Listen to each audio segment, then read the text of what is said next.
Party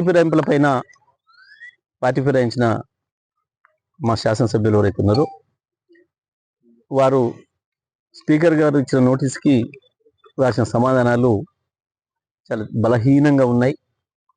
ప్రజలు చూస్తే నవ్వుకుంటట్టున్నాయి, ఒక రకంగా అసహించుకుంటట్టు కూడా ఉన్నాయి. మేము బీఆర్ఎస్ పార్టీలోనే ఉన్నాం. బీఆర్ఎస్ నాయకత్వం పైన మాకు ఇంకా విశ్వాసం ఉంది. మేము కాంగ్రెస్లో చేరలేదు. ముఖ్యమంత్రి మాకు గప్పింది కాంగ్రెస్ కండువ కాదు, మన జాతీయ జెండా 3 రంగులు ఏదైతే ఉంటుందో 3 రంగుల కండువ గప్పిండు, కానీ కాంగ్రెస్ కాదు, నేను చేరలేదు అని చెప్పేసి ఉన్నాయి.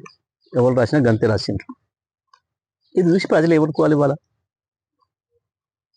ఒకరిని మోసం చేస్తుండొచ్చు, 2 రోజులు ఇద్దరిని ఒకనాడు మోసం చేయొచ్చు, కానీ లక్షలాది కోట్లాది మంది ప్రజలకు కూడా కళ్ళకు గంతలు కడతారా? ప్రజలు అసహించుకుంటారన్న సోయి కూడా లేదు. స్పీకర్ నోటీస్ వేయంగానే ఏం చేసారు? మీరు ఎక్కడికి పోయినరు? కేసీఆర్ గారి మీద విశ్వాసం ఉంటే చక్కగా కేసీఆర్ గారి దగ్గర రావాలి కదా, కేటీఆర్ గారి దగ్గరికి రావాలి కదా వర్కింగ్ ప్రెసిడెంట్గా. సార్ మేమేం పార్టీలు మారలేదు, మేము నియోజకవర్గాల అభివృద్ధి కొరకే పోయినాం, మరి ఇట్లా నోటీసులు ఇచ్చిండు స్పీకర్ గారు, మీరు పిటిషన్లు ఇచ్చినారు మన ఎమ్మెల్యేలు మన జనరల్ సెక్రటరీలు, కాబట్టి మేము మీతోనే ఉంటాం కాబట్టి ఇక ఉపసంహరించుకోవడానికి కేసీఆర్ దగ్గర రావాలి కదా వాస్తవానికి. కానీ ఎక్కడికి పోయినారు? రేవంత్ రెడ్డి దగ్గర పోయినారు. రేవంత్ దగ్గర పోయి కాపాడిన మహాప్రభు అని చెప్పి కాలబట్టుకొని ఏదో చేసి ఏదో తిప్పలు పడుతున్నారు. వీళ్ళు ఏం ప్రయత్నం చేసినా అది వరద కొట్టుకుపోయే గడ్డిపోసను పట్టుకునే ప్రయత్నం చేసినట్టుగానే ఉంది తప్ప దాంట్లో ఏమీ లేదు. బలహీనమైన వాదన ఉంది. ప్రజల్ని మోసం చేయొచ్చు, టెక్నికల్గా మోసం చేయొచ్చు మేము కోట్లను అన్న ఒక భావన కనబడుతుంది. దొంగ దొంగ దొంగ అని అరిచిన పద్ధతిలో కనబడుతుంది తప్ప ఇంకొకటి లేదు.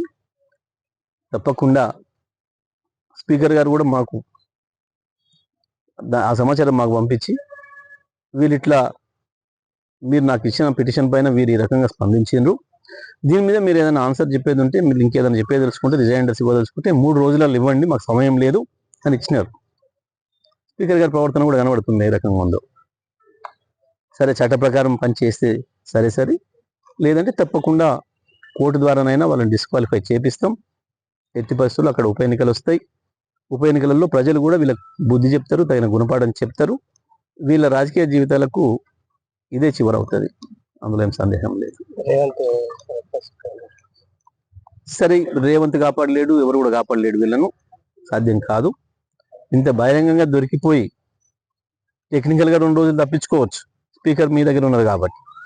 కానీ కోర్టు తప్పకుండా శిక్ష వేస్తుంది, అంతకు మించి ప్రజలు శిక్ష వేస్తారు, అందులో సందేహం ఏం లేదు.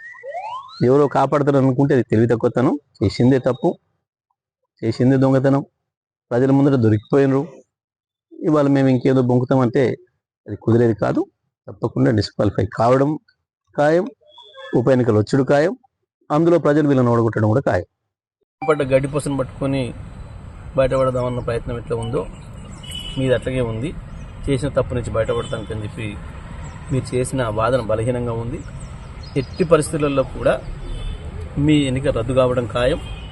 అయితే స్పీకర్ చేస్తారా లేదా కోర్టు ద్వారా జరుగుద్దా? తప్పకుండా మీ ఎన్నిక రద్దు అవుతుంది, ఉప ఎన్నికలు వస్తాయి, అందులో ప్రజలు మీకు సరైన బుద్ధి చెప్తారు, మీ రాజకీయ జీవితానికి శాశ్వతమైన సమాధి కూడా కడతారు, అందులో సందేహం ఏం లేదు. ఎట్టి పరిస్థితులలో కూడా మీరు చేసిన తప్పు దొరికిపోయిన ప్రజల ముందట ఇంకా మేము దాచుకుందామనే ప్రయత్నం చేస్తే ఇంకా అబాస్ పాలవుతారు తప్ప ఇంకొకటి ఏం లేదు. అంటే రేవంత్ రెడ్డి కాపాడే ప్రయత్నం, రేవంత్ రెడ్డి కాపాడతాడని మీరు అనుకుంటున్నారు. రేవంత్ రెడ్డితో కాదు, ఎవరితో కూడా కాదు. చట్టం ఆ రకంగా ఉంది. సుప్రీంకోర్టు ఇప్పటికీ ఆదేశాలు ఇచ్చి ఉంది. మీరు 3 నెలల లోపల నిర్ణయం తీసుకుంటారా లేదా, మేము తీసుకోవాలని అని చెప్పిన తర్వాతనే ఇవాళ స్పీకర్ గారు 2 నెలలు ఆగి 2.5 నెలలు ఆగి ఇప్పుడు నోటీస్ ఇచ్చినాడు వాళ్ళకి. చివరి క్షణం వరకు ఏదో మనం కూడా చివరి ప్రయత్నం చేస్తాం కదా, వెంటిలేటర్ మీద పెట్టి చివరి క్షణం దాకా బతికించుకుందామన్న ప్రయత్నం ఎట్లయితే చేస్తామో ఆ ప్రయత్నంలోనే వీళ్ళు ఉన్నారు.